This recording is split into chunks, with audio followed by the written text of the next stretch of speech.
ইসলাম নূর, বাংলাদেশি মুসলমান, মনে রাখো।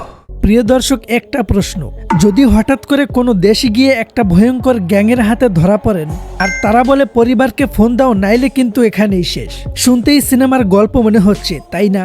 আর ঠিক এমনই একটা ভয়ঙ্কর আর ইন্টারেস্টিং গল্প নিয়ে চলে এসেছে আফরান নিশোর নতুন সিনেমা দমের first look.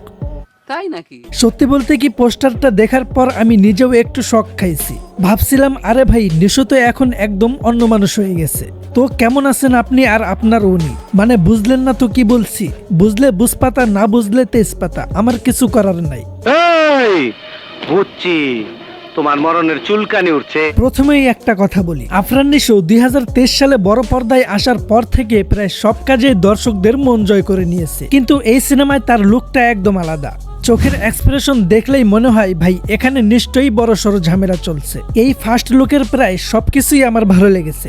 Location, colour grading আর বিশেষ করে মিউজিক, মানে ব্যাকগ্রাউন্ড মিউজিকটা এমন শুনলে মনে হয় এখনই কিছু একটা ঘটতে যাচ্ছে। শোনা যাচ্ছে সিনেমার কিছু শুটিং কাজাকিস্তানে হয়েছে। মানে ভাই এবার গল্পটা একেবারে ইন্টারন্যাশনাল লেভেলে গেছে।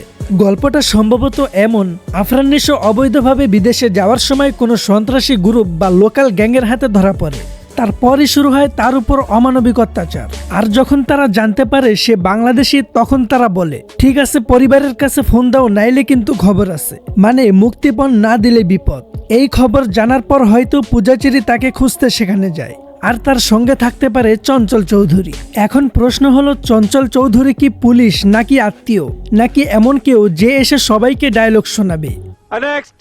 তবে একটা জিনিস পরিষ্কার, এই সিনেমাটা অনেক বড় স্কেলে বানানো হয়েছে। আগে যখন শুনেছিলাম সিনেমার সাথে এসবিএফ আছে, তখন ভাবছিলাম হয়তো সাধারণ একটা গল্প হবে, কিন্তু এই ফার্স্ট লুক দেখার পর মনে হচ্ছে থিয়েটারে বসে ভালোই থ্রিল খেতে হবে। প্রিয় দর্শক, শুটিং এর লিক ভিডিওতে আমি আগেই পূজাচেরির লুক দেখেছিলাম, কিন্তু এখানে তাকে একদম সিরিয়াস আর ইন্টারেস্ট লাগছে। আর চঞ্চল চৌধুরীর কথা আর কি বলবো, লোকটা স্ক্রিনে আসলেই মনে হয় এইবার কিছু একটা হবে।